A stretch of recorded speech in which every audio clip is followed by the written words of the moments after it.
تیره جمعه مې ویلو چې د نبی علیہ السلام لومبی واده د حضرت خدیجه رضی الله تعالی عنها سره شوی دی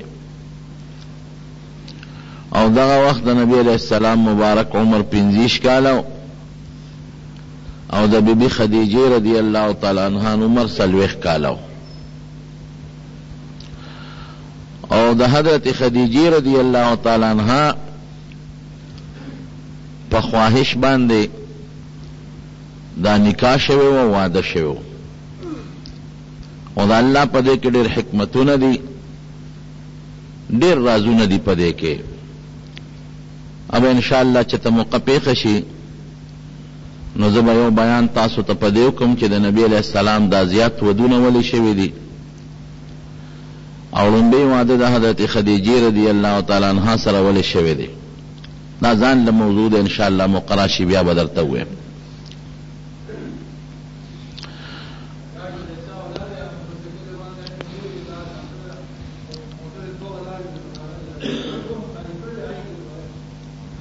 او زاره چا بندی نه کولو کې وته دا مې درته ویلو چې ټول د نبی علیہ السلام اولاد د حضرت خدیجه رضی الله تعالی عنها نه دی سوا د یو بچینه چې د هغه نوم ابراهیم دا په مدینه منوره کې پیدا شوی دی د ماریه قبطیه رضی الله تعالی عنها نه بهر کیف عمر د نبی علیہ السلام مبارک چې کله 40 کالو ته تقریبا نږدې شو نو پروردگار ورته نبوت ورکه لوی منصب د پیغمبره بی بی عائشہ صدیقہ رضی اللہ تعالی عنہ فرمائے بخاری شریف کے حدیث تے کہ دا نبوت نمخ کے نبی علیہ السلام بخوبون لیدل اول ما بدأ به رسول اللہ صلی اللہ علیہ وسلم الرؤیا الصالحة فی النوم خشت خوبون بنبی علیہ السلام لیدل دا پیغمبری دا د الله د طرف نه یو نعمت ته دا کسبی شی نه دی او په کسب نه ملاویږي قرآن شریف کې الله فرمایي الله یعلم حيث یجعل رسالته د مکی خلق و ابو جهل هغه به ویره مشر د مکی زیمه او دا پیغمبري دی یتیم ته ملاو شو او دی غریب ته ملاو شو او دی کشر ته ملاو شو مونږ کې دی کشر دی عتبه بوی سردار د مکی زیم شیبه بوی سردار د مکی زیم مالونه مونږ سره دي دولتونه مونږ سره دي او هغه زمانه کې چې کم د تجارت اسباب واټول منډه او دا تجارتونه هر څه مونږ سره دي د قوم او د کلی مشري مونږ سره د پیغمبري د تمل او شو الله فرمایي الله اعلم حيث يجعل رسالته الله وی کم ځای کې چې د پیغمبري دم نو دا ځای ماته معلومه چې دا مناسب د پیغمبره دی او کنه دی لکه یو زمکه ده او یو زمیدار پکې فصل کری نو دا زمیدار ارض فصل غنم نه لولي بعد زمکه داسي چې هغه کې غنم اونستل نو دا غنم خوري تخم ختم کی وی خوري بعد زمکه داسي چې هغه به غنم زرغون کی خو بیا قابل د دینی چې د غنم له ترقی ورکی طاقت پر زمکه کې نه د زرغونتیا برابر نه شاړ زمکه او چې کم از مکه د دې قابلې چې دا غنم زرغونی او دا بوټي غټي او دا بار کوي او دانا مضبوطه خېجي نو زمیدار بیا را تخم په هغه ځمکه کې کوي یو زمیدار په دې پوهېږي چې دا ځمکه قابل د کاشت او دا نه ده دا قابل د زرغونتیا ده او دا نه ده او دا د فصل د کرلو ځمکه ده او دا نه ده نو رب العالمین به په دې نه پوهېږي چې دا انسان د نبوت قابل دی او دا نه دی دی د نبوت بار وړي شي او دی د نبوت بار نشي وړي او د نبوت د لوی طاقت دی لرلی شي او دی نشي لرلی او بیا د پیغمبره چې کوم مقاصد دی هغه مقاصد دی پوره کولی شي او دی نشي پوره کولی نو الله وی الله اعلم حيث يجعل رسالته وی چې کوم ځای د پیغمبري مقرروم دا ځای ماته معلومه هر چاله د پیغمبري خو نه ورکو دا خدادات د الله د طرف نه یو نعمت ته او هغه ځای کې د پیغمبره د بوټي نه لای چې کم ځای وته معلومي رب العالمین ته چې دا بار وړي شي نو نبی کریم صلی الله علیه وسلم لا الله نبوت ورکاو نو نبوت یو خدادات شی د الله د طرف نه دی او دا خوبم د الله د طرف نه که یو سړی وای چې زه د خوب خشته وینم، دی په خپل سوچ خوب نشي لیدلی، دی چې وده شي نو د الله د طرف نه د دې زړه ته القا کېږي او دی خشته خوبونه یې او یا شیطان یې دې زړه ته ناست نو هغه ورته څه وسوسې اچوي. خو دا خوب که شیطاني دی او که رحماني دی، دا خوب درې قسمونه دي، یو ته رحماني وي، بل ته شیطاني او بل ته حدیث النفس وي. دا درې واړه د انسان په اختیار کې نه دي، دا د الله د طرف نه دي یا د شیطان د طرف نه دي، خو د الله د خپل وس پکې نشته. یو سړی په خپل وس خوب لیدی شي نه، چې زه د ښه خوب وینم او یا د خراب خوب نینم، دا د وس نه دی. نو دا خوب خشته خوب د الله د طرف نه دی او نبوت هم د الله د طرف نه دی، وحی هم د الله د طرف نه ده، دی هغه ما به الاشتراک شی دی. نو نبی علیہ السلام مبارک مخکې خشته ښکلي خوبونه لیدل. بخاری شریف کے راضی مضبوط حدیث دے نبی علیہ السلام بی بی عائشہ صدیقہ فرمائے اول ما بدأ به رسول اللہ صلی اللہ علیہ وسلم الرؤیا الصالحة فی النوم، خوبونه به خشته ښکلي ښکلي لیدل. او بیا فرمائی دا خوب بسنگاو، دا بداسیو چې کم خوب به اولید نو جاءت مثل فلق الصبح، بخاری شریف کے حدیث تے. نو فلق الصبح دا سبا سره تشبیح په دو سیدونه کې ورکي، لکه څنګه چې سبا روخانه او واضحه، دغه رنګ د خوب تعبیر به نبی علیہ السلام ته واضح او روخانه، د خوب په تعبیر به پوهېدم.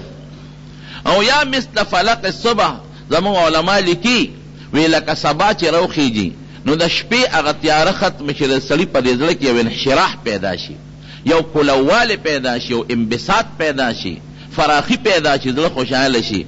دغه رنګ دي خوبونو باندې د نبی کریم صلی الله علیه وسلم زړه مبارک به خوشحاله شو، زړه کې به انبساط پیدا شو، خوشحالي به پیدا شو. دا د پیغمبرانو مخکې خدای پاک ښیي، لکه حضرت یوسف علیه السلام خوب لیدلی او قرآن شریف کې الله فرمایي خپل پلار ته خوب بیان کو کہ البابا انی رأیت 11 کوكبا والشمس والقمر رأیتهم لی ساجدین، یو لستوری میولیدل او نور او سپومه میولیدل چې ما ته تعبیری او ما ته سرټیټه دي. نو پلار خو پیغمبر هغه پوه شو چې دا یولس ستورو نستا یولس رونه مراد دي او د نور او سپومه نه زه مراد مور دی مراد ده. نو کدارونه دی خبر شي چې خمنګ به د یوسف تابع کیږو، د تبا سرټیټه کیږو، نو دا درته سازش جوړ نه کی. نو یا بنی لا تقصص رؤیاک علی اخوتک فیکیدوا لک کیدا ان الشیطان للانسان عدو مبین، شیطان ګوره ډېر لوی دشمن دی، دارونه به درته ولمسی او سکیم سازش درته جوړ نه کی. نو چې کله بیا یعقوب علیه السلام سره د خپلو بچو مصر تلا د یوسف علیہ السلام په دعوت او ملاقات لا، نو قرآن شریف کې الله فرمایي خروا له سجدا، دا ټول ورته سرټیټه شو. نو فوراً ورته یوسف علیہ السلام وی خپل پلار ته یا ابت هذا تأویل رؤیای من قبل، بابا چې ما کم خوب مخکې لیدو دی هغه تعبیر شو. نو دی لیدل دغسې نبی کریم صلی الله علیه وسلم ته خدای پاک خشته خشته ښکلي ښکلي خوبونه ښودل. دا پیغمبر سره خدای مدد کوي. قرآن شریف کې الله تعالیٰ د ابراہیم علیہ السلام په حق کې فرمایي وَلَقَدْ آتَيْنَا إِبْرَاهِيمَ رُشْدَهُ مِنْ قَبْلُ وَكُنَّا بِهِ عَالِمِينَ، چې ابراهیم علیہ السلام لمخکې ما هدایت ورکړي لاره کوټیو من قبل، د ماشوموالي نه پکې د هدایت آثار پراتو، او کنا به عالمین مونږ ته پته وه چې دکې صلاحیت د نبوت او د پیغمبره شته. بهر کې زمارونو نو دا خشته ښکلي خوبونه نبی علیہ السلام لیدل. نو بی بی عائشہ فرمایي ثم حبب الیه الخلا، ځان لواله ورته محبوب شو، لکه دا پرېوته چې د خلکو نه ځان تلشم. ولی ځکه قوم د کفر و شرک عبادتونو کې مبتلا دي، کافران دی او مشرکان دی او بوتانو ته سجدې لګي او د بوتانو په نومونو نظرونو نیازونه کوي او نظرانی ورکوي او د بوتانو په نوم باندې دا منخته کوي. نبی کریم صلی اللہ علیہ وسلم نے یو ځل یو صحابی تپوس کوي، حضرت انس فرمائی دے خادم و دا نبی علیہ السلام وی ما یو ځل د حضور پاک نه تپوس کړو چې دا الله رسول تا چتا د نبوت نه مخکې چتا بوت طرف تا رجحان او میلان پیدا شوی دی؟ وی نه، وی زما د ماشوموالی نه د بوتانو نه نفرتو، او چرتا د بوت نظرانه صدقه دی خوړلې ده؟ وی نه، وی یو مجلس کې د ناستو او په مکه مکرمه کې یو بل کس و د هغه نوم زید ابن عمرو ابن نفیل، دا زید ابن عمرو ابن نفیل دا حضرت عمر فاروق دا ترزویو او مشهور صحابی دی حضرت سعید ابن زید چې عشره مبشره کې دا غپلارو دیم د بوتانو د عبادت نه توبه تائب شوی یو مجلس کې ناستو او غوښه پرته وه ډوډۍ پرته وه او دا غوښه د بوتانو په نوم باندې حلاله شوې وه د بوتانو په نوم دا غوښه دا ذبحه شوې وه نو چې څنګه کېښودې شوه نو نبی علیه السلام دعوت دی نو خوره وی مې چې زه خو نه خورم دا د بوت په نوم حلاله شوې ده وی هغه زید ابن عمرو ابن نفیل هم وی چې زم د بوت په نوم غوښه نه خورم د بوت په نوم چې کم څاروی ذبحه شوې دي دا نه خورم نو زید پکې مشر و نبی علیه السلام وی زه په عمر کې کشر و نو هغه زید وی ډېر ښایسته دلیل وی اوس په پله کې هغه خبره پرته ده هغه زید د مکې خلکو ته وی خلکه وی دا څاروی الله پیدا کړی دله په دې وجود کې د ګرځېدو طاقت الله پیدا کړی او د چې کومه ګیا خوړلې ده دا مولا الله پیدا کړې ده نو دا د بوتانو په نوم ولې حلاله وې پکار چې د خدای په نوم دا حلاله کې نو حضور پاک وی په خپله زندګۍ کې ما د بوت په نوم ذبیحه او حلال شی نه دی خوړلی د هغې نه الله ساتلی او حضرت زید ابن حارثه کوم چې د نبی علیه السلام غلام دی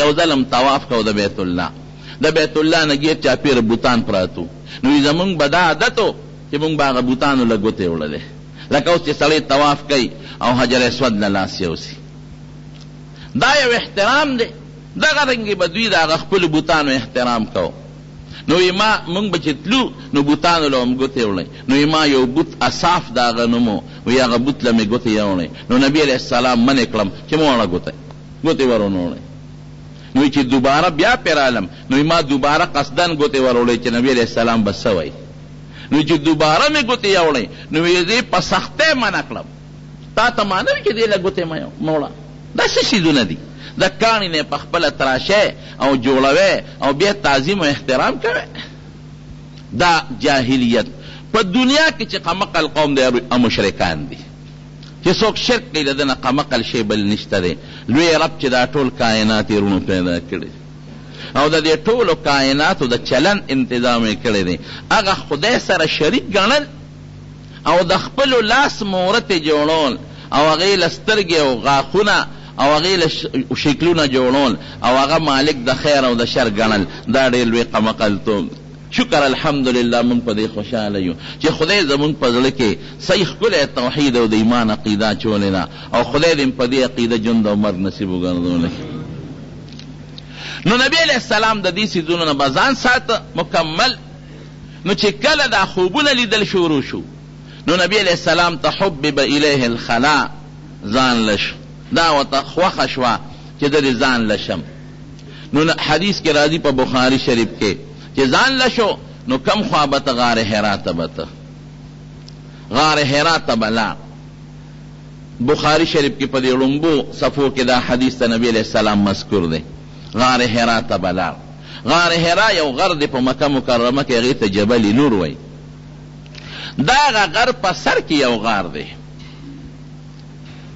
فکان یخلو بغار حرا هلته به ځان له به کېناسته نو څه به کول فیتحنس فیه هغې کې به د الله عبادت کو اوس ذهن کې دا سوال راځي چې دا غار حرا ولې د عبادت لپاره منتخب کو یو سوال دویم سوال دا راځي چې د نبوت نه مخکې نبي علیه السلام کم عبادت کو څه کول نبوت خو لا میلاو شوی نه دی د لومبي سوال جواب علماو ګڼ لیکلی دي چې کوم اسان دی هغه درته وایم وی غار حرا یو خو ځان لري او عبادت خوان اله کوي چې سړی د مخلوق نه یو پوټی لږ ځان لي او رب العالمین ته متوجه شي نو هله عبادت خوان کوي د دې وجې نه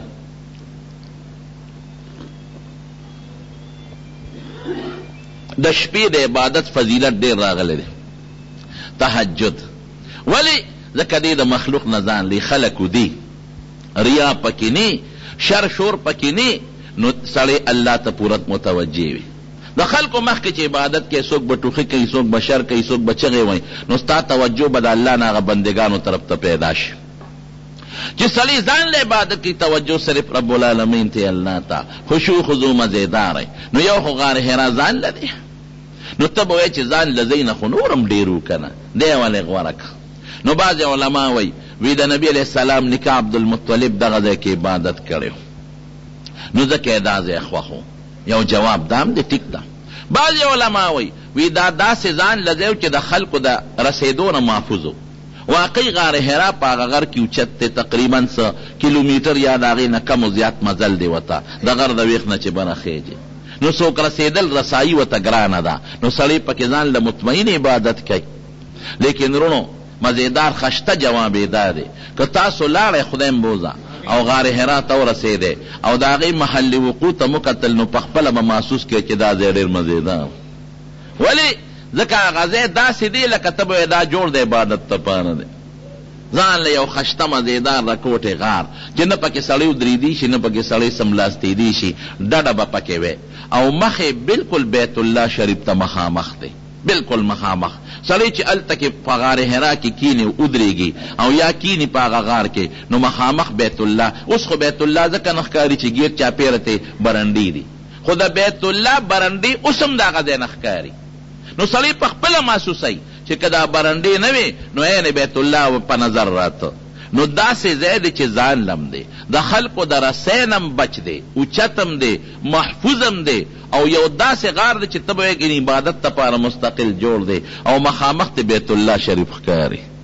نو دا ځای نبی علیہ السلام دې دپاره منتخب کو چې دلته به عبادت هم کوم د باران نه محفوظ د نور نه محفوظ او سړی پکې سملاستېدي هم نشي چې ناست دی چې پوره د الله عبادت پکې وکړي او مخامخ بیت الله ښکاري او د بیت الله کومه کونه مخامخ ورته ښکاري چې کومه کونه د بیت الله د حجر اسود والا کونه ده بلکل د حجر اسود والا ګوټ ته مخامخ غار حرا په مکه مکرمه کې دا غار دی په جبل نور کې مخامخ. نو دې کې به عبادت کو. بیا عبادت یې څه کړی دی فیتحنس فیه عبادت پې کو. عبادت یې څه کو. څوک وایي د ابراهیم علیه السلام د دین سبا د آثار پاتیو نو لګیا دی په هغه طریقو باندې د ابراهیم علیه السلام د دین چې کوم آثار دي نو هغې آثارو مطابق عبادت کوي. بعضې علما دا وایي. څوک وایي نه د نبی علیہ السلام مبارک عبادت سو الهامی عبادتو. رونو دا خبره ذهن کې واچوي چې پیغمبر د نبوت نه مخکې ولی خامخا دی ولایت خو شته نبوت نشته ولایت شته ولی ته الهام کېږي د الله د طرف نه. ګوره خوبونه به یې لیدل تر دې حده پورې بیبي عایشه صدیقه فرمایي یو حدیث دی په مسلم شریف کې په صحیح سند دی مسلم شریف مضبوط سند سره دا حدیث منقول دی. نبی کریم صلی اللہ علیہ وسلم بی بی عائشہ تا فرمائی وی عائشہ وی اغا انی لأعرف الحجر الذي كان يسلم علي قبل النبوة وی اغا کانے کہ دا نبوت نمخ کے بے پا ما سلام اچاو وی اغا ما تا معلوم دے انی لأعرفه الان وی اسم ما تا معلوم دے اغا کانے. او یو روایت کې داسې دی چې زه به کله د دې کاڼي مخکې را تېرېدم نو دې کاڼي به ما ته په بلند اواز ووي السلام علیک یا رسول الله اواز به یې راته په صحیح مسلم کې دا حدیث موجود دی او په مضبوط سند موجود دی چې په الله رسول په دا دې سلامي. نو ګوره دې آثارو ته ګوره د نبوت نه مخکې کاڼي پې سلام اچوي په نبي علیه السلام کاهنان خبرونه ورکوي او خشته خشته خوبونه ویني نبي علیه السلام مزیدار نو چې دا سیزونه الله القا کوي انسان ته خوبونه یعنی نو د عبادت الهام به متفضله کې کوي چې په دې طریقه عبادت کوه دا طریقه عبادت کوه په دې طریقه عبادت کوه نو په دغه طریقه نبی علیہ السلام په هغې کې عبادت کوه. او یو روایت کې د یتحنسو په دې یتحنفو دی فیتحنفو فیه او دین حنیف هغه دین دی چې کوم د ابراهیم علیہ السلام دینو.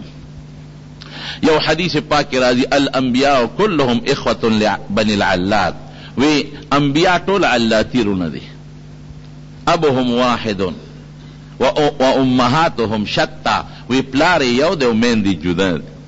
علاتیرونه هغې ته وایي چې پلار یو او میندې جدا دي ته علاتیرونه وایي په عربی کې. نو ابوهم واحد د ټولو پیغمبرانو پلار یو دی امهاتهم شتى میندې جدا دي. مقصد څه شروع مقصد دا چې عقیده د ټولو پیغمبرانو یوه ده اصول یو دي اصول آدم علیہ السلام نه د نبی علیہ السلام پورې چې څومره پیغمبرانو عقیده د ټولو مشترکه ده فرق پکې نشته. اصول د عبادت یو دی. منځ هغې ټولو پیغمبرانو منځونه کړی دی، اصل دا شو. ټولو پیغمبرانو زکات ورکړی دی، عبادت بدني مالی، دا اصول دی. او فروعات چې دي، فروعي مسائل د هر پیغمبر بیا جدا دي. لکه د منځ طریقه د نورو پیغمبرانو جدا وه او زمونږ د منځ طریقه جدا ده. اوقات د نورو پیغمبرانو جدا او زمونږ جدا دي. نو یتحنفو د بل روایت کی دین حنیف دا د ابراهیم علیه السلام د دین نومو، لکه زمونږ د دین نوم چې څنګه اسلام دی، رضیت لکم الاسلام دینا. نو د ابراهیم علیه السلام د دین ممکن ده چې الله ورته القام کوله، او بعض آثار د ابراهیم علیه السلام د دین پاتیو، د هغې مطابق هم لګیاو، او رب العالمین ورته په خوبونو کې یا په زړه کې القا کوله، ولایت ښودې، د هغې مطابق نبی علیه السلام عبادت کو. خفه یتزود، ځان سره به یې توخه وړله، توخه به یې وړله. چې توخه وړي دا ولې وړي توخه خوري؟ بس توخه ځان سره وړي. دې نه وروڼو یو بله مسله معلومه شو. بعض خلک د رهبانیت والا عبادت کوي، لکه عیسایان او د هغوی پادریان او د هغوی هغه خاص خلک، نو هغوی ډوډۍ نه خوري، ودونه نه کوي. دا په اسلام کې شدیده ګناه ده. لا رهبانیت فی الاسلام، قرآن شریف د دې نه ګورې منع کړې ده. اوس نبی علیه السلام ځان لده، بعض خلک د دې نه یو خبره معلوموي، لکه اوس هم یو سړی بلاړ شي او په یو جونګړه کې او په یو غار کې به 40 ورځې چله وباسي او عبادت به کوي. نه اوس چې چله وباسي په جومات کې به کښېنې، یا اوس که ته عبادت کې اعتکاف کې په جومات کې به کښېنې. شاړې ځمکې ته، غرونو ته، ځنګل ته به نه ځې. ولې؟ نبی علیه السلام تللی دی، وایي ته ما منې کې. نبی علیه السلام چې کم وخت کې تللی دی او دغه چلې نبی علیه السلام ایستلې، هغه وخت کې منځونه لا فرض نو په نبی علیه السلام، او نه د جمع د منځ حکم راغلی. اوس پتا منځ فرض دی او د جمع منځ در باندې بنابر یو قول واجب دی یا سنت مؤکد دی، او د جمع د منځ ثواب د ځان له د منځ په نسبت یو په 25 یا په 20 چنده زیات دی. نو چې ته ځان له اوس په غار کې کښېنې یا په جونګړه کې کښېنې او د جمع منځ در نه پاتې دی، نو ګټه دې وکړه که تاوان دې وکړه؟ نفلي عبادت کېلته، سنت مؤکد دې پرېښودل، بنابر یو قول واجب عبادت دې پرېښود، د جمع د منځ لوی ثواب دنه پاتې شو. نو دا په شریعت کې هغې شریعتونو کې جایز و، زمونږ په شریعت کې منع دی. هغوی به ودونه نه کول، او زمونږ په شریعت کې نبی علیه السلام د واده حکم کړی دی چې باقاعده وادو کې تزوجو، حدیث کې راځي ودونه وکې. او من رغب عن سنتي فلیس مني، النکاح من سنتي، زما د طریقو یو طریقه ده، چا چې د دې نه رغبت وکړو او رهبانیت طرف ته میلان وکړو، وایي دا زما طریقې والا نه دی. نو نبی علیہ السلام توخه وړله، دینه بله معلومه شوه، توخه به ځان سره وړې، ځان سره توخه باقاعده یې وړه.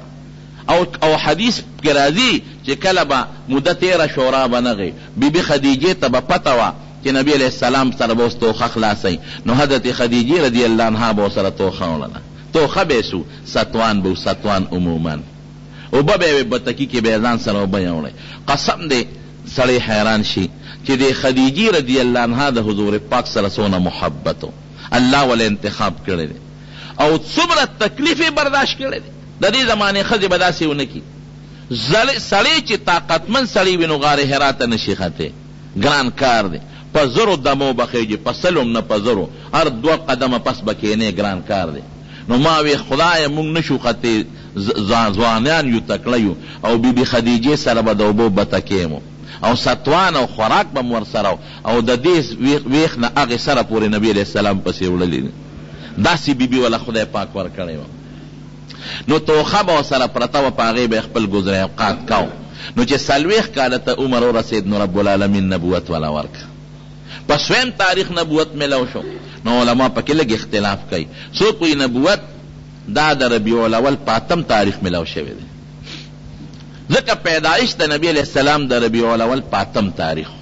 ما د طویلو چې اختلاف شته، څوک 9 یادوي، څوک 8، او 12 ربیع الاول اسې مشهور دی د ولادت تاریخ. دا هیئت دانانو رد کړی دی، ځکه د نبی علیہ السلام چې کوم د پیدایش ورځ ده، دا په 12 نشي راتلی، هغه حساب کتاب یې لګولی دی. نو سن 8 ربیع الاول ولادت شو، او سن 8 ربیع الاول دا بیا نبوت ملو شو، نو 40 دن پوره شو.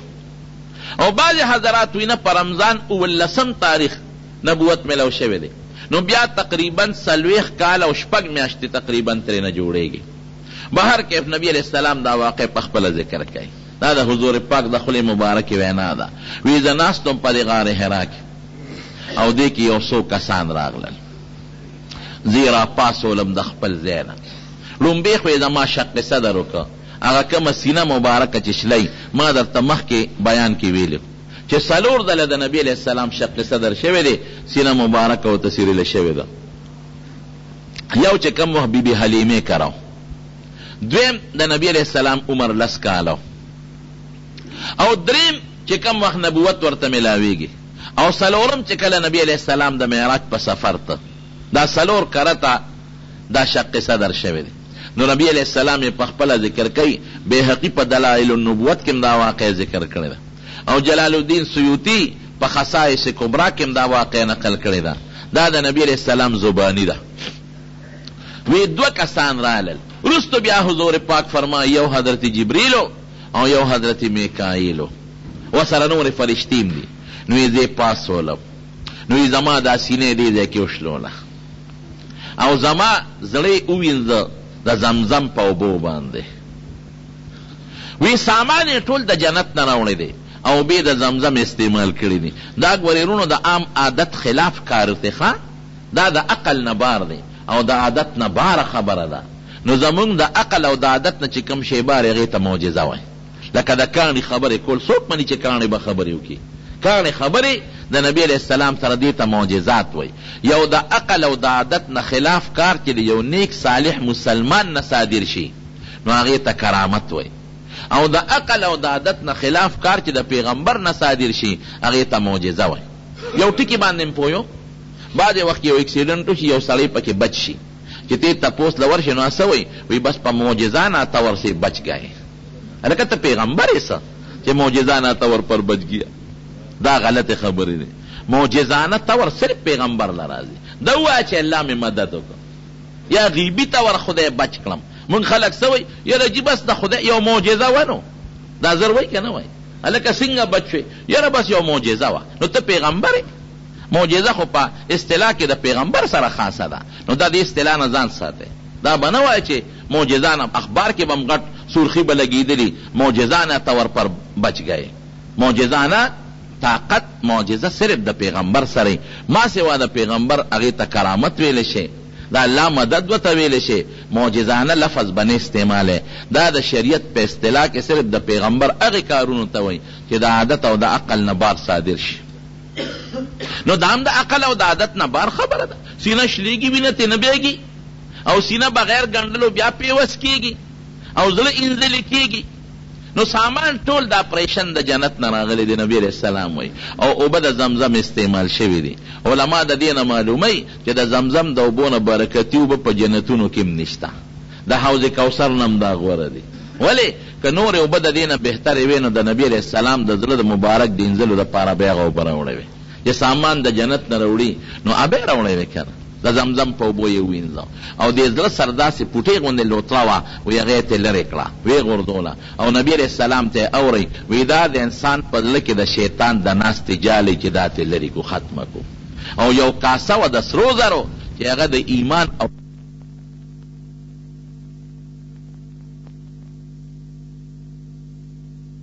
تللی کېږي. نو څه جوابونه علما نورم ورکوي، خو مضبوط جواب دا دی چې د دې عالم اعراض چې دي چې هغه نه محسوس کېږي او نه په لاس کې نیولې کېږي، نه تیلی کې اچولی شي، دې له به وجودونه یي په هغې عالم کې، هغه شکلونه به یې راوالي، په تله کې به یې واچوي. نو ایمان او علم هم یو شکل لري. لکه حدیث کې پاک کې راځي وي ما له پی وسکل، او چې کوم رانه زیاتي شوه مې حضرت عمر له ورکړل. نو صحابه ته تپوس کې دا الله رسول تعبیر یې څه دی؟ وایي دا علم دی. ګوره علم یې د پیو په شکل نبي علیہ السلام ولیده. یا د قیامت پر ورځ ګډ به راولي، یحیی علیہ السلام له به چاړه ورکوي، به حلال کړي، او الله بوی دا مرګ دی لال ختم شو. نو مرګ د ګډ په شکل کې ولیدلی شو. وی زما رګونه پې ډک شو، او یو مهر ورسره و زما په دې زړه د پاسه یې ولګاو، او بیا پې لاس راښکه سینه مې بنده شوه. وی یو غیبي تله راله. دا حدیث هم په خصائص کبرا کې جلال الدین سیوطي رحمت الله علیه په مختلفو سندونو راوړی دی. یو سند نه دی، ګڼ سندونه یې وله راوړی دی. دا یې ثابت کړی دی. غیبي تله راله، نو دې یو چابړي کې ودرونم او بل چابړي کې بل سړی ودرو، نو زه پې درون شم. نو بیا کسان غیبي راتلل، هغه زیاتول، اخوا لس شو دې خوازه شم، نو بیا زه درون شم. اخوا شل شو دې خوازه شم، بیا درون شم. اخوا ته لس بزیاتول، اخوا سل شو دې بل طرف ته زه شم، زه پې درون شم. نو دا یو فرشته دی بل ته وایي چې بس مې تله که دا ټول مخلوق د دنیا د سره په یو چابړي کې واچو دی بل طرف ته دی به په هغې درون شي او دی به پې وزندار شي. دی نبی علیه السلام مبارک د خپل د پیغمبرۍ د نبوت هغه مرتبه ښودله. بلکې بیهقي په دلایل النبوت کې یو قول نقل کړی او په صحیح سند یې نقل کړی، ځکه بیهقي وروسته لیکي هذا سند جید اعلی سند دی، مزیدار سند دی. وی چې کله ما ته د اقرأ باسم ربک الذي خلق د آیتونه تلاوت شو، نو جبریل علیه السلام بشرنی بالنبوت، ما له د نبوت زیر راکړ چې تا له خدای پیغمبري درکړه. خدای به پوره کوي انشاءالله. بهر کیفو خبره مې دې پورې کوله رونو چې جبریل علیه السلام د دې کارونو نه فارغ شو، نو نبی علیه السلام ته او فرمائے اوے چے اقرأ او لولا سو لولا. نو باز علماء یو حدیث نقل کرے دے چے دا ریخمو پا کپڑا کی وتا دا آیتون روڑے، دا 15 آیتون، او دا ریخمو دا کپڑے ریلا مزینہ کرے و پاغی کی وتوی اقرأ او لولا. نو جواب آسان شو، ما انا بقارئن، بخاری کی رازی ما چے زخو لستون کے نے دخو امی ما خو نسکول ویلے دے، نه مې کالج کې سبق ویلی دی، نه دارالعلوم او نه په مدرسه کې.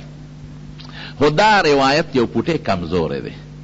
مضبوطه خبره دا ده چې جبریل علیه السلام په یاد ورته لګیا دی. دا مضبوط حدیث دی چې اقرأ لولا، چې زه درته کم سویم دا ما سره لولا. نو نبی علیه السلام وتی ما انا بقارئ. نو دلته اوس ته موږ طالبان سوال کوي چې نبی علیه السلام خو عربي دی او په عربو کې فصیح ترین او بلیغ ترین شخصیت دی، نو دی ولی لستل نشی کوله؟ لکه زه تا ته یم بچې ما سره لوله، یا رور شابه ما سره لوله، نو ته پښتون او زه راته پښتو ویم، نو پښتو لستل څه ګران خو نه ته خو یې ویلی شي. نو نبی علیه السلام عربي و او فصیح بلیغ شخصیت دی او د ژبې نه هم ښایسته ښکلې مزیدار صفا ژبه لري. نو چې جبریل علیه السلام ورته چې ما سره لوله، نو نبی علیه السلام ولې وی چې ما انا بقارئ نشم لستلی؟ دا ولې وی؟ وی دا په نبی علیه السلام هیبت راغی. بعض وقت په انسان هیبت راشي، ولی دومره ځان له غار دی او غر دی او دومره فرشتي دي مولیدلې او سینه مبارک هم اوشلیدله او وزن هم پکې وشو او ناشنا خلق هم، او جبریل علیه السلام هغه خپل قوت او طاقت هم شته او میکائیل علیه السلام دی. نو په نبی علیه السلام هیبت راغلی دی، دا هغه هیبت ته وجې نه لوستل نشي کولی. او کته وی چې دی خو دغه وخت خدای نبوت ورکو، نو دا یره پې ولې راله؟ په پیغمبر یره ولې راځي؟ نو یره د نبوت سره څه منافي شی نه دی، دا راځي. حضرت ابراهیم علیه السلام متعلق قرآن شریف کې الله فرمایي چې کله هغه فرشتې رالی د لوط علیه السلام دا قوم د عذاب دپاره، نو ابراهیم علیه السلام ولا زر فورا قرآن شریف کې الله فرمایي فما لبثا ان جاء بعجل حنیذ، یو سخی ولا رویت کړ. نو چې وی کتل چې هغوی خو خوراک نه خوري، هلکه دا څه غله ډاکوان چتني. نو ابراهیم علیہ السلام اوجس فی لکی یرارالا. نو قرآن شریف کے اللہ وی فلما ذهب عن ابراہیم الروع، چه بیا فرشتو وتوی چه من خدا اللہ فرشتیو تالا د زوی زیر درکو او د لوط علیہ السلام قوم هلاکو. نو د ابراہیم علیہ السلام نه یرا لارا، نو یرا خو په انسان راځي. پیغمبر د ډیر لوی شخصیت ته، د خدای نه لاندې د مخلوق نه پورته مرتبه لري، خو انسان خودی کنه یاره پې خامخا راځي. غاښونه د نبی علیہ السلام مبارک شهیدان شو، یعنی زخمیان شو په احد کې، تبه پې راځي، ټوخې پې راځي، بیماری پې راځي. انسانیت او بشریت خو په پیغمبر کې شته ذاتی طور. نو یاره پې راله. یا بل ځای کې راځي چې موسی علیہ السلام کوم وخت کې امسا وغورځونه، نو هغې نه مار جوړ شو، نو رستو شوتې. نو الله ورته لا تخف، مه یریږه، انه لا يخاف لدي المرسلون، زما په مخ کې پیغمبران ولی یریږي. نو دا طبعی یره په انسان راځي، دا د نبوت سره اس قسمه منافات نه لري، خامخا یره په نبی علیہ السلام راله. نو ما اقرأ نشي ویلی. نو حدیث کې راځي د بخاری چې جبریل علیہ السلام ځان ته راته راغاڼه وست، فغتنی ځان ته یې راته راغاړستلم زور یې راله راکړ نو بیا وی اقرأ لوله اوس چېرته لوستی شي مخکې خو صرف د ملاقات یره وه اوس خو پکې زور راغی جبریل علیه السلام ملک د فرشته ده هغه ملکی قوت او طاقت د نبی علیه السلام په وجود کې وردن نه کوي وی اقرأ بیا وی ما انا بقارئ اوس چېرته لوستی شم نو دوباره بیا زور ورکړه بیا وی اقرأ وی نشم لوستل نو درې باره بیا ولا زور ورکړه درې زورونه یې ولا ورکړل نو بیا ورته اقرأ باسم ربک الذي خلق خلق الانسان من علق اقرأ وربك الاكرم الذي علم بالقلم علم الانسان ما لم يعلم خرونو دا زور یې ولې ورکاو دې زور سره جبریل علیه السلام کوشش کوي چې ما له خدای پاک کوم وصف را کړی دی او زما د سینې نه هغه نبي علیه السلام طرف ته منتقل شي د دې اثرات ته یو څو مثالونه ښیم چې ستاسو ذهن نه شبهه ختمه شي یو سړی راغی نبي علیه السلام ته مخامخ کېناست چې کېناست دا سړی نبي علیه السلام ته چې زه مسلمانېږم پیغمبر علیه السلام ورته فرمایي ډېره ښه ده وی صاحب یو ګناه د د هغې نه ګورې نشم صبرېدی مسلمانېږم خو د یوې ګناه نشم صبرېدی ما له به په دې اسلام کې د زنا اجازت راکې صحابه یې اوه وه اوف اوف دا څه کې د نبي علیه السلام په مخ کې دا خبرې کې قسم د رسول الله مبارک خدای پاک عجیبه شخصیت پیدا کړی د دې سیرت مقصد ګورې دا دی صرف قصې نه دي ټیک ته ځان هم خبرول پکار دي د خپل پیغمبر د حالاتو نه پکار دی چې موږ خبر شو لیکن غټ مقصد د سیرت دا دی چې موږ د رسول الله مبارک په تعلیمات و عملو کو زده کو هغه اسوه حسنه ده چې هغه سه اخلاق ځان کې پیدا کو نو نبی علیه السلام مسکی شو رانږدې شه قرب چې رانږدې که نو بهترین انداز باندې اوس پوهیږي وی تحبه لاختک وی دا بدعملي به خور له خوښه کې چې ستا خور سره یې څوک بدعملي وکړي وی نه قربان فداک ابي و مور پلار مې درنه قربان نه به زه خپلې خور له خوښه کم او نه به بل څوک خپلې خور له خوښه کې وی تحبه لامک مور له به دا ګناه خوښه کې وی نه الله رسول قربان نه زه مور له خوښوم نه به بل څوک خوښه کې وی لور له به خوښه کې ښځې له به خوښه کې یو یو ورته شماري وی د الله رسول قربان نه به زه ښځې لور له خوښه کم نه به بل څوک خوښه کې بس سړی پېښ شو که نه چې زه دا بدعملي کوم نو چا سره به کومه یا به د بل چا خوري یا به د چا لوري یا به د چا موري یا به د چا ښځی نو چې خپلې له نه خوښې نو بل له ولې خوښې وی غلی شو نبی علیه السلام څه چل وکړه په دې سینه باندې ورته لاس مبارک داسې راښکه او اللهم طهر قلبه خدای زړه والا پاک کې دې سړي له واحسن فرجه او اندام هم والا پاک کې صحابي وایي چې د نبی علیه السلام لاس زما سینې ته ورسېده په ترمذي شریف کې راځي چې د نبی علیه السلام لاس زما سینې ته ورسېده وی قسم د شهوت ختم وتښتېده او وی د دې نه پس داسې زما نه شهوت لار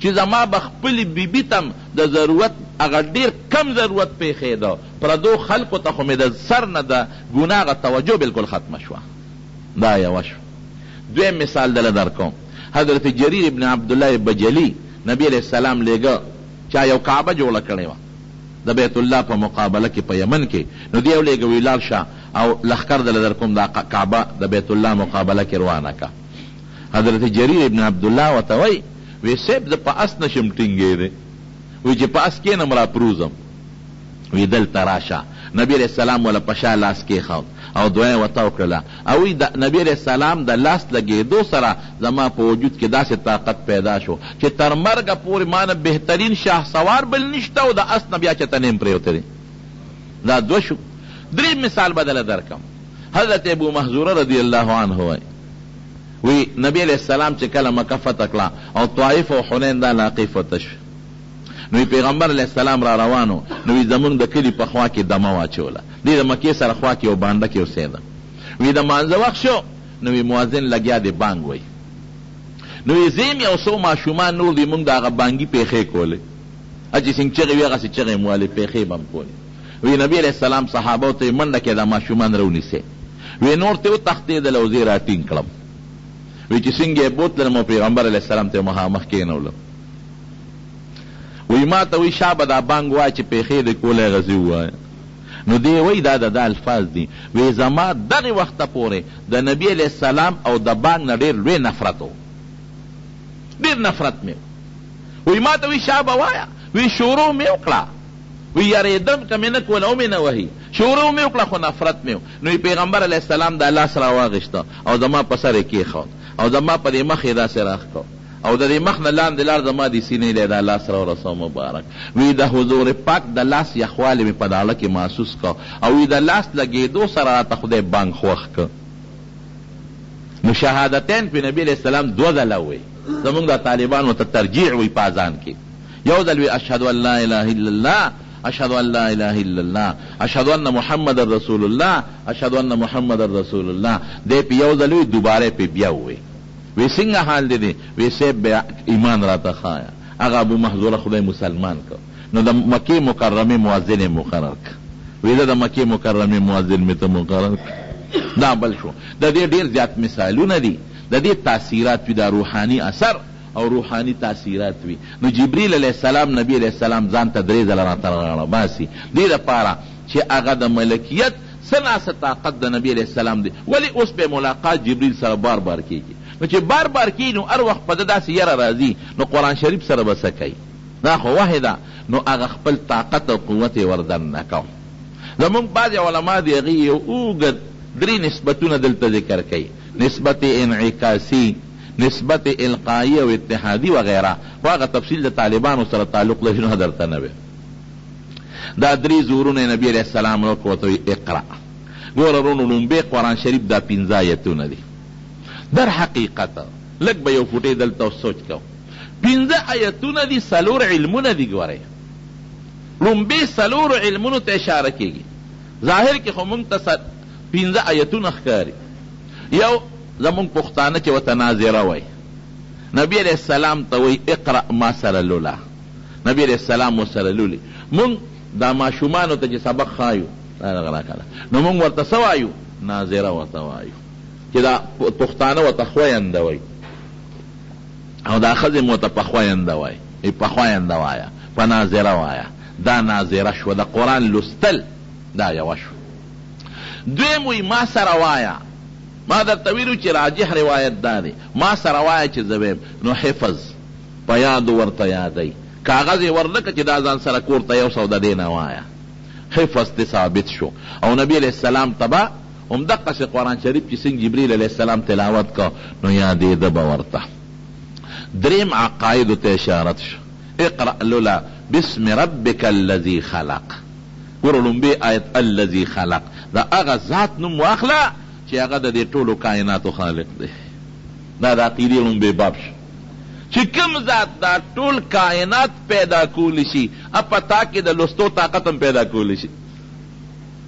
چې کوم ذات د نست نه هسته کائنات وجود ته راوستی شي، نو تا کې بغیر د مدرسې او د سکول او د کالج د سبق ویلو نه مضبوط فصیح بلیغ او یو بهترین معلم د انسانیت د نه الله جوړولی شي.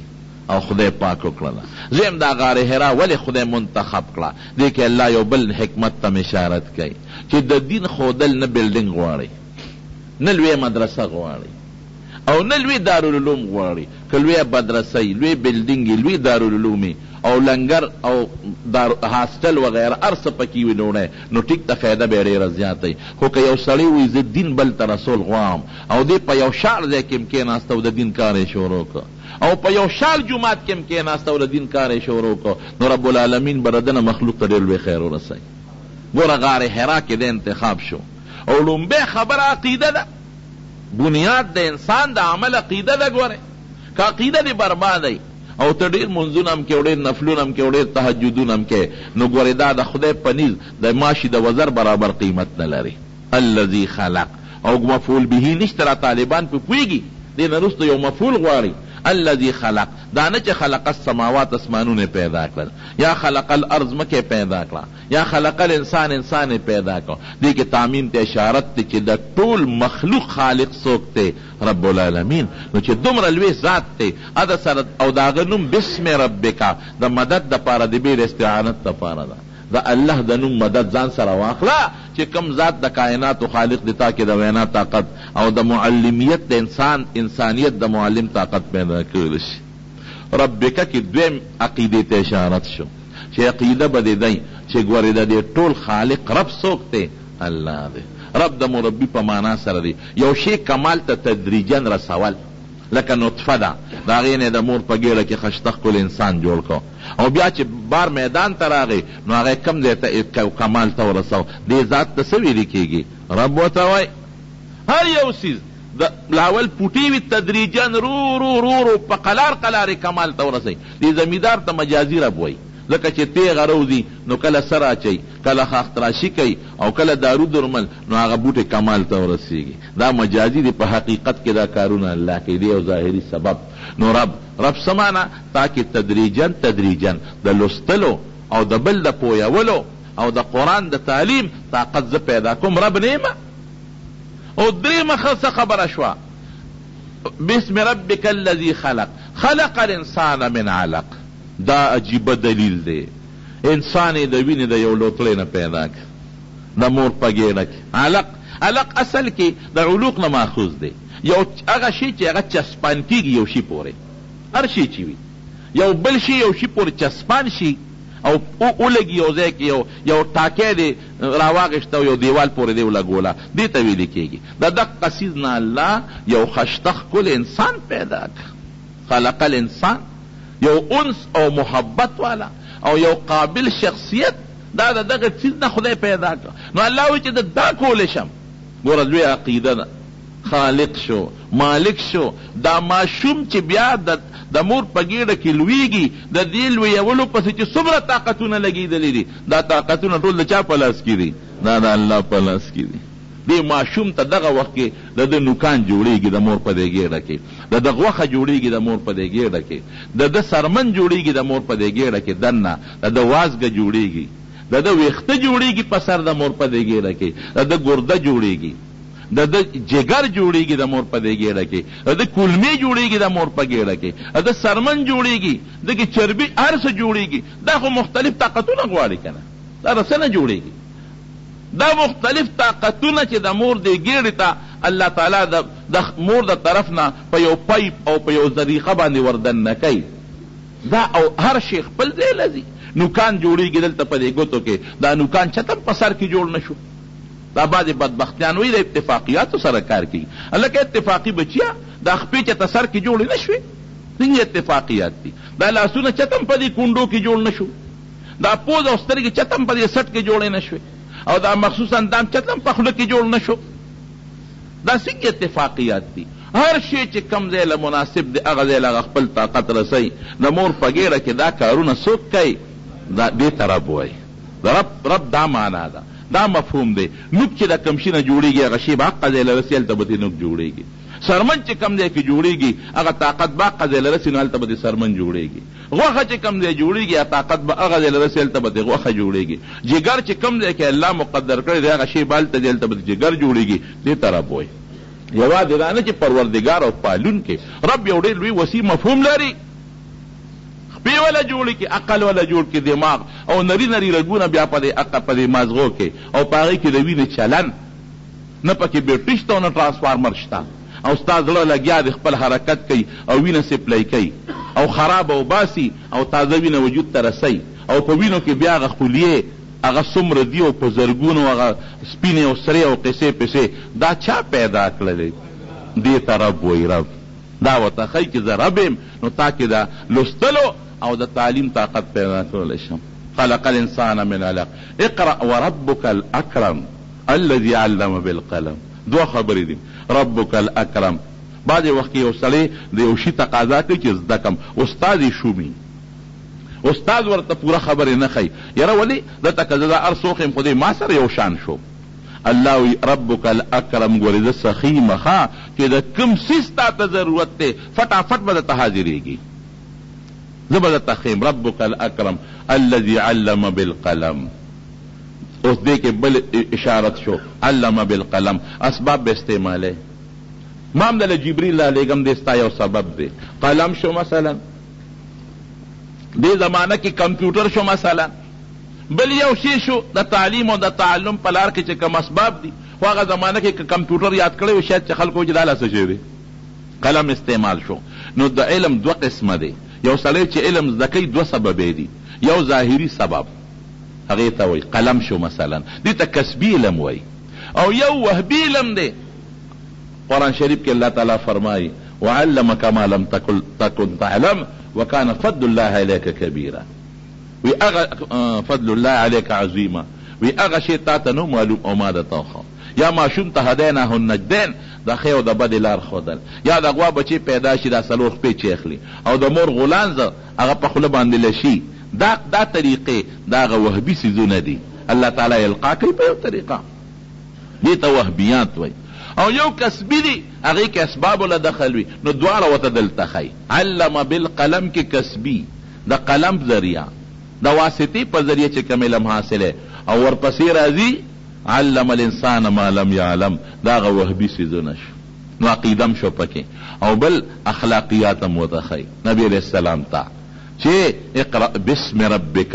اخلاقیاتو باب دا دی چې ګورې د الله نوم به ځان سره ملګری کې، بې د الله د نوم نه به یو کار هم نه کې. دلته زمونږ په علاقه کې یو کس ډېر زیات مالدار شوی، د دې ګاډو کاروبار به یې کوو. ناګانه پرېوته، ګاډي م لاړل، کورونه هم ختم شو او عجز فقیر شو. نو مې د یو ډرایور نه تپوس وکړه لکه مې دا سړی خو د ډېر زیات اوچت لاړ، جایدادونه م واخیستلی شو او ګاډي م شو او حیاتاباد او ځای په ځای بنګلې م شوې، او یکدم لاړ پرېوت، د هر څه نه خلاص شو، د کرۍ کور ته لاړ. ما ته یې وي چې دا یو څیز خراب کړو. وی سوات کې م ګاډۍ واغېسته، شوروم کې نوې ګاډۍ م واغېسته. وی چې وام غېسته نو ما چابي را واغېسته، دې نیکله مې ورکړه چې واله نیکه د خدای نوم واله او سټارټ یې کړه. وی ما ته وایي چې ښه د خدای نوم، زه هغه ګاډۍ علم چې بې د خدای د نوم نه سټارټېږي. ما پې 5 روپۍ ورکړې. بس وی اقا زت سات مې ټکه وخوړه. ملکان کې اکسیډنټ شو چې واپس راتلو، زم زخمی شوم، ام زخمی شو، او ګاډۍ چور چور شو، ختم. هغې نه پس زوال راغی، هر څه ختم شو. ځکه پیغمبر علیه السلام فرمایي كل امر ذي بال لم يبدأ فيه ببسم الله الرحمن الرحيم فهو اقطع یا اجزم. هر کار چې هغه ستا محتم بشان کاری ابا د خدای د نوم نه شروع کې، بسم الله مو سره وی، نو دا به سر ته رسی. او که د خدای نوم دې ورسره وانغېږي سر ته به نه رسی. وروڼو د اسباب د چا په لاس کې دي؟ د الله. ته وایې ما تا خو اسباب استعمال کړل، لیکن اسباب د چا په لاس کې دي؟ او ستا د لاسونه چا په طاقت کې دي؟ نو الله نه به مدد غواړئ. بسم ربک. او الاکرم لفظ چې زه سخیم تا ته علم خیم، ته به هم ځان کې د کرم ماده پیدا کې، او بل ته به ګورې ښې. بهر کې دا څلورو علمونو باندې مشتمل دا آیتونه نبی علیه السلام ته ورکړی شو، او رسول الله مبارک کور ته راغی. چې څنګه راغی او په خدیجې رضی الله عنها راننوت، نو یخني کېده، کور ته ننوت. وی زملوني، په ما صادر واچوي. ډېر لوی زور پې راغی. قرآن حکیم کې ځان له زور دی. حضرت زید ابن ثابت رضی الله عنه فرمایي، دا د وحی کاتب دی، وحی به لیکله. سیوطي په اتقان کې دا حدیث نقل کړی دی. وی یو ځل وحی نازله شو، د نبی علیه السلام دارون مبارک زما درون د پاسه پروت و. وی زما دیرون له دونه زور ورکه کادت فخذي ان تردوا، چې قریب و چې زما دارون دې ټوټې کړی، ډېر علامات کړی. او حدیث کې راځي چې نبی علیہ السلام به په اوښه سورو په څاروي ټینګېدی به نه شو، څاروي فوراً به کېناستې ده. او بی بی عایشه صدیقه فرمایي، بخاري شریف کې حدیث دی، ولقد ينزل عليه الوحي في اليوم الشديد البرد. سخته یخنۍ کې چې به کله وحی نازلېدله، لکه جنوري او دسمبر میاشت، نو چې ما به د نبي علیه السلام دی مخ مبارک ته وکتل، نو ان جبینه لا يتفسد عرقا، وی د دې تندینه به د خولو دا قطار لاندې را روان. او بل حدیث کې راځي حضرت عمر فاروق او د حضرت اعلی روایت ته په بخاری شریف کې راځي، د جعرانی په مقام د اعلی حضرت عمر ته وی یاره ما ته هغه ټیم به څنګه وښیي چې په نبي علیه السلام وحی راځي. وی پورېږه چې کله شروع شي درته به ووایم. وی دی کې نبي علیه السلام نه چا د مسلې تپوس وکړه، وحی را شروع شوه. وی حضرت عمر ما ته وی راشه اعلی ورته ګوره. وی چې نبي علیه السلام نه وحی آثار لاړ او ما ورته کتل، وی سترګې تکې سرې سرې وې او رګونه د مخې پړسېدلي او غټې غټې ساګانې غشتلې. نو دا انا سنلقي علیک قولا ثقیلا، د ثقیل یو خوا بله معنا ده مشوره، یو دا چې نبي علیه السلام له به ډېر لوی زور ورته. نو دا لومبې وحی وه، نو ډېر لوی زور او هیبت په نبي علیه السلام راغی او کور ته راغی او بیا بی بی خدیجه رضی الله عنها ته په ما صادر واچوه. بهر کیف رونو دینه باقی چې څه واقعات حالات دي اب ان شاء الله آینده جمعه کې درته بیان کوم. خو زه درته دا وایم چې د سیرت د نبی علیه السلام د اورېدو په مقاصدو ځان پوه کړئ. یو مقصد دا دی چې موږ د خپل پیغمبر د حالاتو نه ځان خبر کړو. موږ د دنیا د دې لیډرانو د حالاتو نه څونه خبرېږو، او دا قائد اعظم په دې تاریخ پیدا دی او په دې وفات دی، او پاکستان جوړېدو سره مثلا تعلق دی، او اقبال لام اقبال او فلان کې او فلان کې او فلان کې. نو زموږ د دین لوی رهنما محمد رسول الله صلی الله علیه وسلم دی. پکار چې موږ د هغې د حالاتو نه ځان خبر کړو. زموږ د ایمان او د عمل دی د هغوی د برکت نه دی. او دا یاد ساتئ چې د چا عظمت په کې کینی که نه، نو هغه سره فطري نفسیاتي اثر دار چې هغه سره مینه محبت پیدا کېږي، نو مینه محبت به پیدا شي. او د مینې محبت مقصد اتباع د نبی علیه السلام د ګورې غټ مقصد دا دی چې جمدی قوم هغه دی چې د خپل مشر تاریخ هیر نه کي، یاد وساتي. او چې کوم قوم د خپل مشر زوړ تاریخ هیر کا دا مل قوم دی. مل انګریز زمونږ په دې وطن کې په نظام تعلیم کې داسې خباستون را دننه کړي دي چې زمونږ په نظام تعلیم کې کم ایسه چې پیغمبر مبارک له پکار ده او د هغه صحابو له پکار ده او شریعت له پکار ده، د هغې حصې نه زمونږ نظام تعلیم محروم پرېښی دی. زمونږ بچي به ښه لوی تعلیم به وکړي او ښه علم به حاصل کړي، خو چې کوم اسلامي تربیت کې د هغې نه به خلاص پاتې وي. زمونږ حضرت شیخ صاحب رحمت الله علیه، مولانا حسن جان صاحب رحمت الله علیه، دا هغه خبره مې درته نه وکړې. وی مدینه منوره کې ناست وم، یو وکیل دی د دې هزارې مانسیرې، وی ما ته وی څه کې برخورداره، میں چې دې جامع کې سبق ویم. وی ما ته وی خلک اسمان ته وختل، سپومې ته وختل، او ته زړو پسې ګرځې. وی ما ورته چې کاکاجي هغه سپومې مې تا ته پرېښې ده، هغې ته ته خېجه، او زه به د خپل پیغمبر زاړه یادوم. وی بیا ما ته وی چې برخورداره دا نبی علیه السلام د اکبر پاچا زمانه کې تیر شوی دی. مې چې تا ته دا پته نه لګي، یاره ما خو پلانکي سکول کې او پلانکي سکول کې سبق ویلی دی. هغه سکولونه هغه سکولونو چې د دې ګندو خلکو سره تعلق دی، میشن او دا فلان کې او فلان کې، د خپل پیغمبر د تاریخ نه دی خبر. او دا هغه الفاظ دو ما ته اوس هم یاد دي. وی په لاهور کې یو پرچا د جرنالیزم کې دا سوال راغلی و چې په نبی علیه السلام نوټ ولیکې. نو هغه سوال داسې و چې د خندو نو بیا هغه شی بار اخباراتو ته راوتی و او په اداري لیکلی شوی وي. نو چا لیکلي په مکه مکرمه کې یو مالدار کور کې پیدا دی، چا لیکلي چې د میټرکه پورې تعلیم په مکه کې حاصل کو او اعلی تعلیم له آکسفورډ یونیورسټۍ ته تللی، او چا پکې په کشمیر کې پیدا شوی. دا د خپل پیغمبر مبارک د تاریخ نه خبر. څومره لوی احسانات دي. محسن انسانیت، محسن انسانیت. بلکې زه یو جمعه به درته په دې بیان کوم چې نبی علیه السلام یوازې د انسان دپاره نه، وما ارسلناک الا رحمتا للعالمین، حیواناتو دپاره هم د رسول الله مبارک وجود رحمت و. غلامان او وینځې او څه ورته ویلي کې کافر او حیوانات د ټولو دپاره یو بهترین نظام موږ ته پرېښی دی، او ټول نظام کې رحم رحم رحم. نن خدا زمونږ دا اغیار لګیا دی او چغې وایي، او په اسلام ګردی یو غټ لیبل یې د پاسه لګولی دی. اسلام کې چې کوم مودت دی، اسلام کې چې محبت دی، انسان ته انسان ولې وایي؟ انس د دې خپله ماده انس دی. انس الفت ته ویلې کېږي، یو بل سره الفت بساتې. افسوس چې مونږ خلکو خپل اسلام نه دی پیژندلی. د اسلام غلط روح که مونږ ته څوک پیش کړي نو مونږ وایي دا اسلام دی، مونږ ته پته نه لګېږي. نو اسلام نه ځان خبرول پکار دي، د پیغمبر د حالاتو نه ځان خبرول پکار دي، اسلامي تعلیمات نه ځان خبرول پکار دي چې مونږ په هغې باندې عمل وکړو. رب العالمین مونږ د نبي علیه السلام مبارک لږ مې وخت بدل زیات واغېشتو. پروردګاره د هغې په تعلیماتو زموږ عمل نصیب کړي. الله زمونږ اسلامي اخوت نصیب کړي. پروردګاره د نبی کریم صلی الله علیه وسلم راوړل شوي دین، د هغې عقاید، اعمال، اخلاق پروردګاره زمونږ نصیب کړي. او زمونږ په دې معاشره کې د قرآن و سنت نظام راولې، امن پکې راولې، سنت سکون پکې راولې. الله که څوک حاجتمند دي حاجتونه پوره کړي، څوک مریضان دي ته ورله شفا ورکړي، څوک مقروضین قرضدار دي قرضونه اخلاص کړي، چاته څه پریشانۍ ټینشنونه یې هغه ورله په خیر او په خوشحالۍ بدل کړي. الله ته زمونږ نه راضي شي، زمونږ ټول اعمال د خپل رضا د حصول ذریعه وګرځي. وصلی الله تعالی علی خیر خلقه محمد وآله.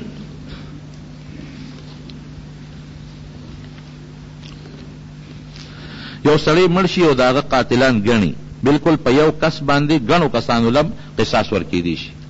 یو حضرت عمر په زمانه کې داسې شوې وه، کسان ګڼو نو وی دا خو سړی یو مړ دی او ته پې ګڼ کسان وجنې، وی که ټول د صنعا خلک په دې قتل کې شریک هغې له هم پې سزا ورکوم. دا وظیفه ده بچه د بل دغه کې ته ووایم بې روزګار دی، الله تعالی دې ولې د خیر روزګار ورکړي.